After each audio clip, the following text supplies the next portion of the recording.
Então, o tema de hoje é o que é doutrina de demônios. Doutrina de demônios. Você sabe que a Bíblia fala de doutrina de demônios, mas não pergunta o que é isto. Verdade que sim? E eu gostaria que nesta noite decifrar esse mistério para o conhecimento de vocês. Por exemplo, às vezes eu noto que há pessoas que se referem a nós, que nós temos doutrina de demônio. Mas eu quero saber se eu tenho doutrina de demônio, e quando verifiquei, quem tem são eles, e não nós. Digo, biblicamente falando, não? Biblicamente, porque tem que ser biblicamente. E cada vez, esses ataques o que fazem é que nos ajudam mais. Sim, por isso não podemos queixar-nos contra eles, nem devemos falar mal deles, porque eles estão cumprindo o papel. E o papel é que cada vez que nos criticam, pois nos fazem buscar Bíblia, para nós provarmos no que estamos crendo, assim que nos obra para o bem, verdade que sim? Vamos dar graças a Deus pelos que nos perseguem. Graças, Senhor, pelos que nos perseguem. Graças os que falam más coisas de nós. Mentindo, não?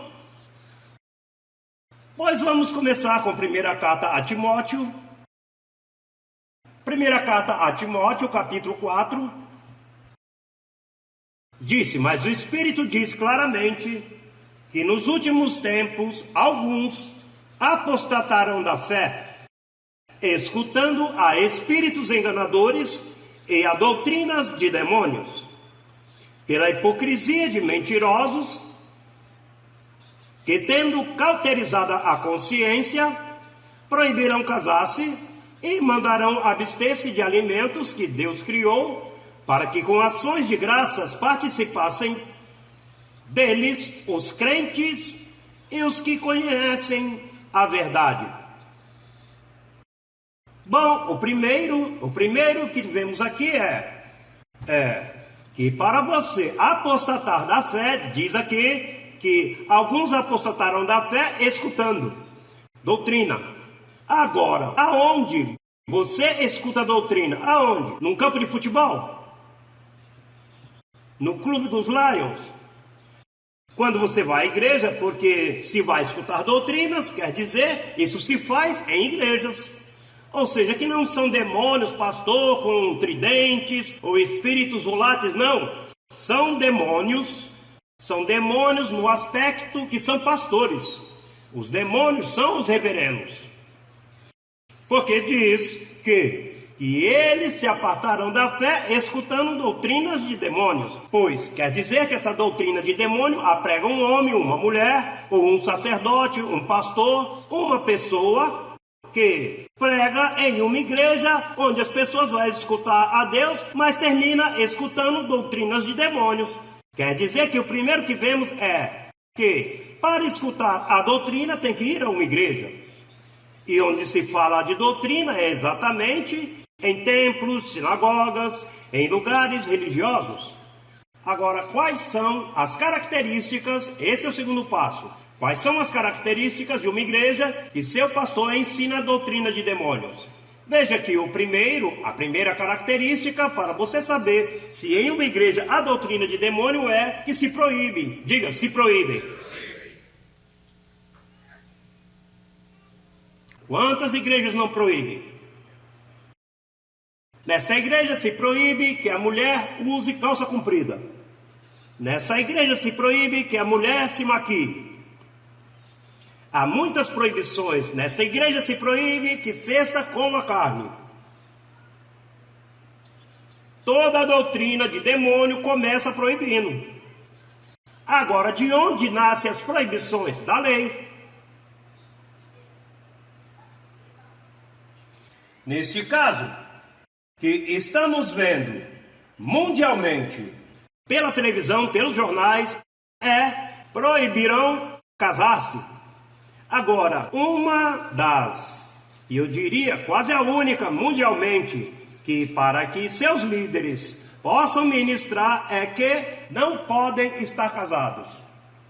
Aparentemente, eles pensam que para dar um melhor serviço ou para ter uma melhor comunicação com Deus, a pessoa não deve casar-se, porque se casa tem sexo. E parece que para eles sexo é mal. quando Paulo disse que seja honroso em todo o matrimônio.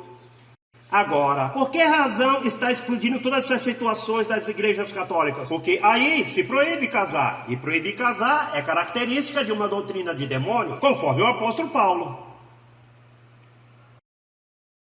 Aí dá lugar para meter-se um homem com problema de homossexualismo. E eu não estou criticando agora os homossexuais, porque os homossexuais sempre existirão, e muitos deles são elegidos e escolhidos. O que estou tratando de falar é que esta igreja, este tipo de doutrina se presta para que eles se escondam nisto. E esconder-se aí não lhe ajuda em nada, ao contrário. Então, ilicitamente, praticam isto, fazendo dano aos meninos, às pessoas que chegam a eles.